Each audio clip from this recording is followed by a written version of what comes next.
trời này, chỉ cần em bên cạnh anh thôi, bão giông cũng kể thôi.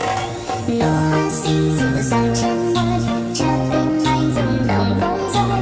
Trời xanh với mây ngàn véo vai, yêu mắt như đời. Nụ cười anh như tia nắng xuân, em đêm mang theo hơi ấm. Âu sầu trong anh như xóa đi chỉ với những nụ cười ngây ngô đáng yêu.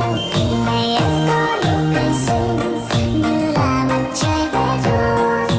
Dừng lại một chút thôi đã muốn bầu trời có hai ta.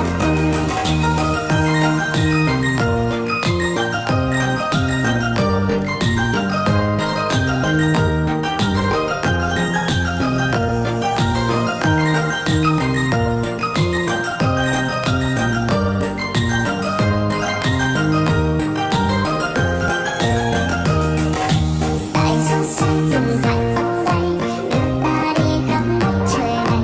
Chỉ cần em bên cạnh anh thôi, bão giông cũng kể thôi. Nụ hoa xinh dịu dàng trên môi, cho tim anh rung động bối rối.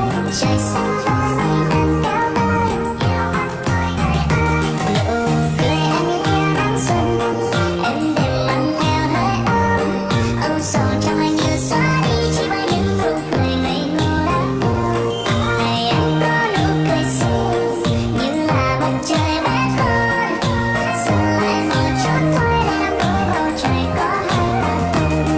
Nụ cười em như tia nắng xuân, em đêm mang theo hơi ấm. Âu sầu trong anh như xóa đi chỉ với những